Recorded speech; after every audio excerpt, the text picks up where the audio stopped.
जब मैं दौड़ूंगा तो गिरूंगा भी, मैं तैरूंगा तो डूबूंगा भी, तैराकी भी कहलाऊंगा। उखरी में मुरी दूंगा तो समाज से कितना डरूं। मेरी किसी से इस जिंदगी में व्यक्तिगत लड़ाई नहीं है। वैचारिक मैं बात करता हूं। सुरक्षा ना सुरक्षा की जिम्मेदारी सरकार की है। मैं झारखंड की जनता की सेवा के लिए खड़ा हूं। मेरी सुरक्षा की जिम्मेदारी सरकार जाने, क्या होगा दायित्व तो सरकार की है। मैंने तो डीजी साहब से कही, मैं आईजी से कहा, जिन लोगों को कोई सुरक्षा की जिम्मेदारी नहीं है, दायित्व नहीं है, जो सत्ता के साथ रहेंगे, जिनको सुरक्षा का कोई मतलब नहीं, उनको ये लोग जेट देंगे, सब कुछ देंगे, बाबा को देंगे, सबको देंगे। लेकिन जो व्यक्ति लगातार, जिस व्यक्ति को एक ट्वीट के कारण, मुझे नहीं पता कौन है क्या है, जो लोग धमकी देते हैं, मैंने समय समय पर डीजी साहब को, 4 एसपी को मैंने वो बात बता दी, कह दिया। मुझे लगा इसको ओपन करने की कोई जरूरत नहीं है। हमने आईजी से 2 बार बातचीत की। तब सत्ता में नहीं हूं इसके लिए हमें मर जाना चाहिए, या इनकी सुरक्षा की जिम्मेदारी नहीं है। मुख्यमंत्री जी सत्ता वाले लोगों को समय देंगे, गैर सत्ता वाले से मिलेंगे भी नहीं। ज्यादा इस रूप में नहीं लेता हूं कि जब मैं दौड़ूंगा तो गिरूंगा भी, मैं तैरूंगा तो डूबूंगा भी, तैराकी भी कहलाऊंगा। उखरी में मुरी दूंगा तो समाज से कितना डरूं। आप हमें बताओ ना, घर भी ढुकेंगे, जांग भी कांपेगा। तो ये स्वाभाविक है, बचपन से मैंने झेले हैं।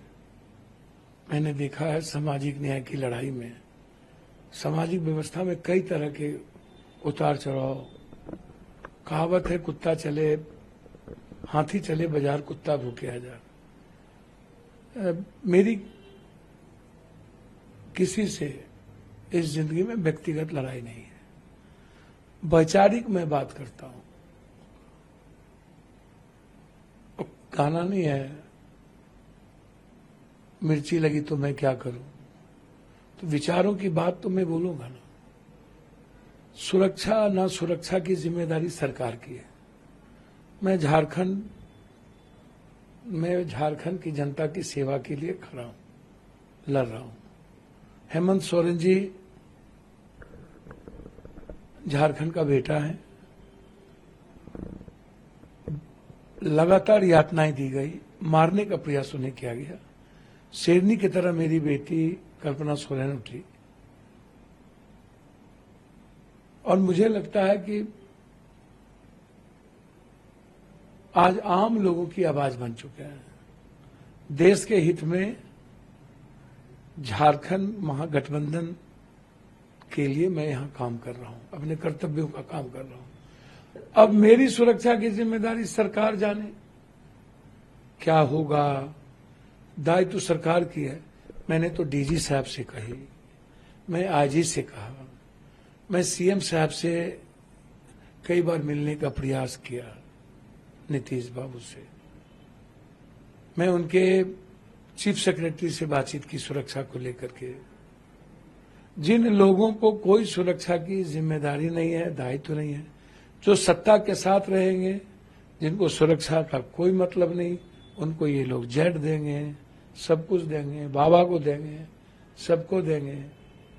लेकिन जो व्यक्ति लगातार, जिस व्यक्ति को एक ट्वीट के कारण, मुझे नहीं पता कौन है क्या है, जो लोग धमकी देते हैं, मैंने समय समय पर डीजी साहब को, 4 एसपी को मैंने वो बात बता दी, कह दिया।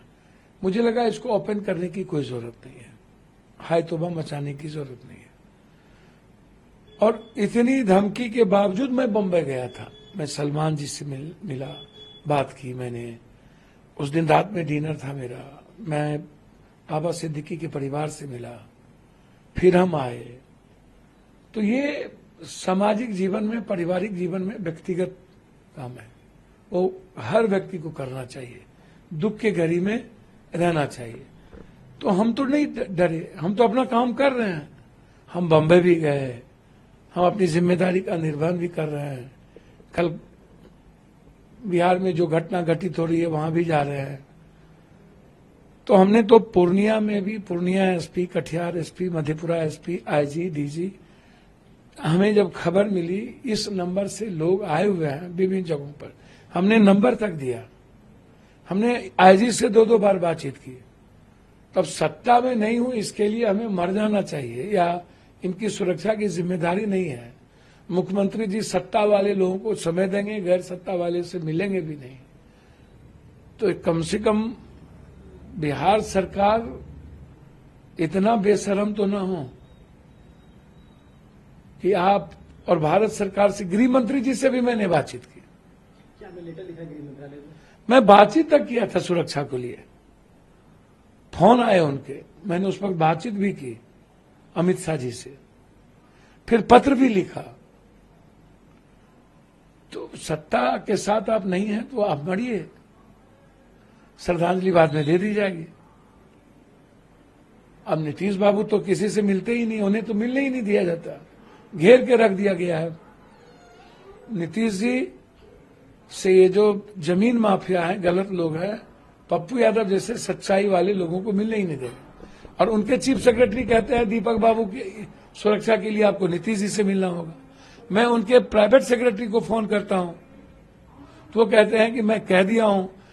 मैंने तो उनके प्राइवेट सेक्रेटरी को फोन किया कि भैया मुझे मारने की साजिश की जा रही है, तो कहां अनसुनी, सबने अनसुनी कर दिया। इतनी बड़ी बड़ी घटनाओं के बावजूद न तो केंद्र सरकार गंभीर हुए सुरक्षा के प्रति, तो मुझे चिंता नहीं है।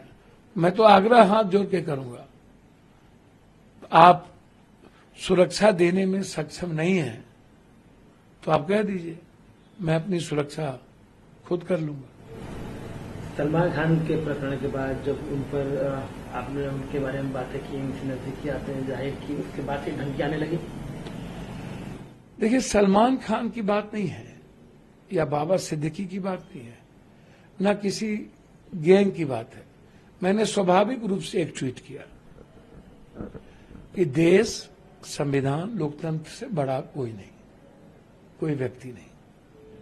कानून सबसे बड़ा, संविधान सबसे बड़ा, उससे बड़ा यदि कोई भी सरकार किसी को बनाता है तो वो गलत है।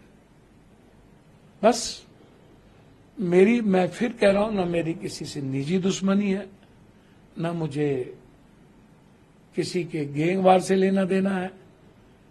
संविधान और कानून और लोकतंत्र की बात आएगी तो मैं वैचारिक बात करूंगा। अब मुझे मरना न मरना तो भगवान के हाथ में है। अब मेरी सुरक्षा की जिम्मेदारी सरकार के हाथ में है। अब सरकार मुझे मरवाना चाहती है कि बचाना चाहती, तो सरकार जाने। इतने समय समय पर वीडियो ऑडियो देने के बावजूद एक भी एसपी, एक भी डीआईजी, आईजी ने एक प्रतिक्रिया तक नहीं दी, तो इसका मतलब साफ है कि वो श्रद्धांजलि देने आएंगे।